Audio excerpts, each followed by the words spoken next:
but I thought since what we're about to hear about has attracted quite a bit of attention, I thought I would share some background for the benefit of the trustees who are new to the board, as well as for those who have been on for a while, but for whom the annual valuation process will be new. While some seem to think otherwise, nothing we are considering today is precipitate or rushed. We are following well-established procedures that are consistent with good actuarial practice and conform with the recommendations of the state actuary. The annual review of the assumed rate of return is timely and necessary. It is a process that we have done annually in recent years, consistent with the recommendation of the state actuary. We made no changes in 2013 or 2015 and dropped the assumed rate in 2012 and 2014, each time by 50 basis points to the current 7.5% level. The decisions that the board makes today are necessary for Siegel to complete their work on the actuarial valuation that must be presented to you at the October meeting. At the October meeting, based on the results of the valuation, the board must certify on a preliminary basis the required state contribution for fiscal year 2018. The valuation must then be delivered to the state actuary prior to November 1st for their review. Once the state actuary completes their review, they will either concur or note any required changes, and the board will then finalize the certified contribution and deliver it to the governor and the legislative leadership. This will likely occur early in 2017. For those who do not know, the state actuary reports to the Auditor General. The office was created by the General Assembly several years ago to provide a review of the assumptions, practices, and valuation work of the actuaries retained by the various state-funded systems.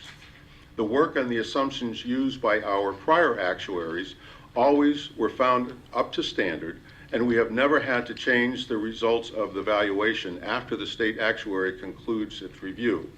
I do not expect that to change this year. It is important to remember that the TRS board is a fiduciary board, not a policy-setting board. Policy is reserved for the General Assembly. They are the body politic that created and is the sponsor of the pension plan. Our fiduciary duty requires that we must do what is best for the financial sustainability of the plan within the current statutory construct. If the General Assembly sees fit, it can and has revised the statute to address current political realities. We are all too familiar with years where the statutory funding amount has been cut or a decision of the board has been overridden with the passage of legislation. An example of the latter is when the board's decision to lower the pension contribution rate for federally funded teacher salaries was reversed, and the policy is now dictated by statute. If the General Assembly does not agree with a fiduciary decision made by the board that increases the state's required contribution, it certainly can override the decision by legislation. That is similar to what happened with the enactment of Tier 2, when the board was required to recertify the fiscal 2011 contribution at my first board meeting in January 2011, more than halfway through the fiscal year. And contrary to what some have opined, there has been no opportunity for politics to come into play. This is a staff-led process. To suggest that politics have intervened is offensive to me personally and anathema to the way that TRS is governed.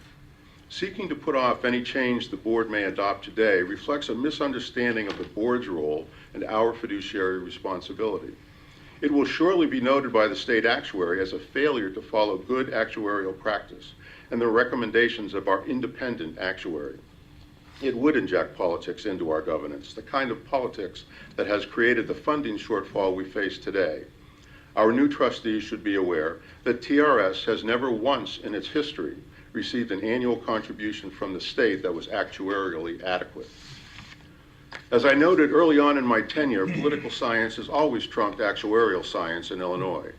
It continues today with the Illinois math of our statutory funding formula. Personally, I would go further than what is up for consideration today and suggest, as I have in various legislative hearings, that we become fully transparent in our funding calculations. The board already certifies the true actuarial required contribution along with the statutory contribution. The proper policy would be to have the calculation of an actuarially based contribution required by statute. That would end the charade of people feeling good about paying an artificially low contribution each year. If the state can only afford some lower amount, then so be it, but at least everyone will know the real picture. Requiring full actuarial funding calculations would raise the risk that opponents of TRS and defined benefit plans generally will use those higher numbers, those higher but more accurate annual contributions to characterize TRS as unsustainable. We have to remember that Illinois is the exception, not the rule. Those who don't like or merely don't understand defined benefit plans will either willfully or ignorantly ignore the fact that when funded as designed, crippling funding shortfalls don't occur.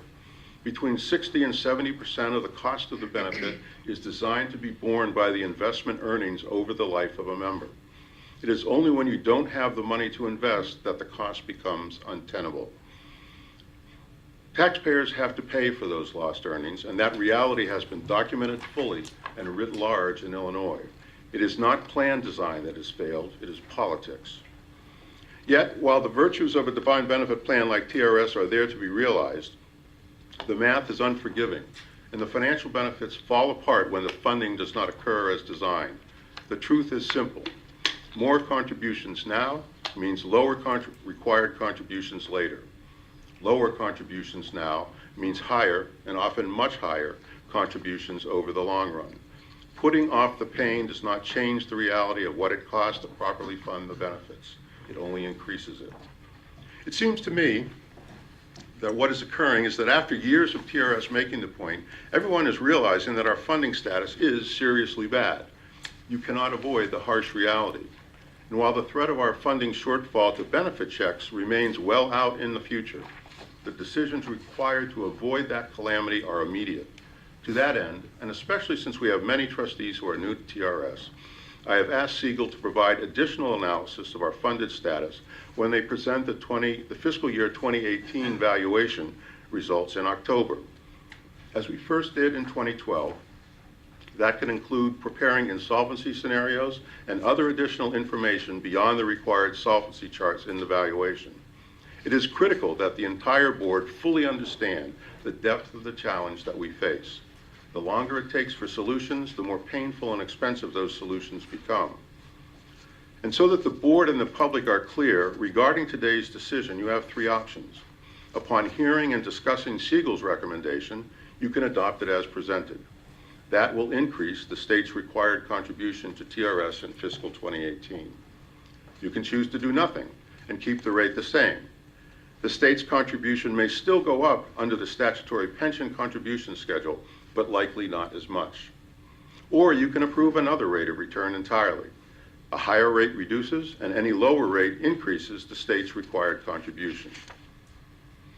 I could argue today that we would be justified in doing more than is recommended by Siegel and approve an assumed rate of return lower than 7%. However, I am comfortable accepting their recommendation because this is just the first bite at the apple. As you know, we will be conducting the full asset allocation review during the year that will be presented at our board retreat in April and adopted at the May meeting of the board. A critical element of that work will be to revisit our capital markets assumptions. Allowing our established processes to play out will allow us to more fully analyze the factors that many, including me, believe will point us to an even lower expected return. Before I turn it over to Siegel, I also want to address an issue that's come up in the last day or so regarding the Open Meetings Act. It is true that we typically, as a courtesy, have asterisk items on our agenda when it's posted that we expect to take action on, and that we did not initially asterisk this particular item on the agenda. And we have lawyers on both sides of the issue with memos. We respectfully disagree with the memos that conclude that there is an open meetings issue. We rely on the opinion of our fiduciary counsel. And since I'm not a lawyer, I will offer you a layperson's evaluation of the open meetings issue.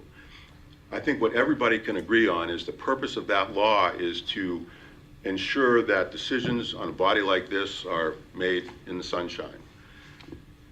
This is the most well-noticed meeting in my 5.5 years here. And I would, put forward that we are fully in compliance with the Open Meetings Act. I don't think there was anybody that would expect that this was just going to be a discussion, that there would not be action. The memo from the governor's staff to the chief of staff noted in 2 places that action could be taken. The press has consistently noted that action could be taken. We have a lot more people here than we typically do because people anticipated that action could be taken. So I would submit to you, and with the reliance on our fiduciary counsel and his well-reasoned opinion, that there is not an open meetings concern. And with that, I'll be happy to answer any questions now, or we can turn it over to Siegel and you can hear the gist of their presentation. Do members have any questions?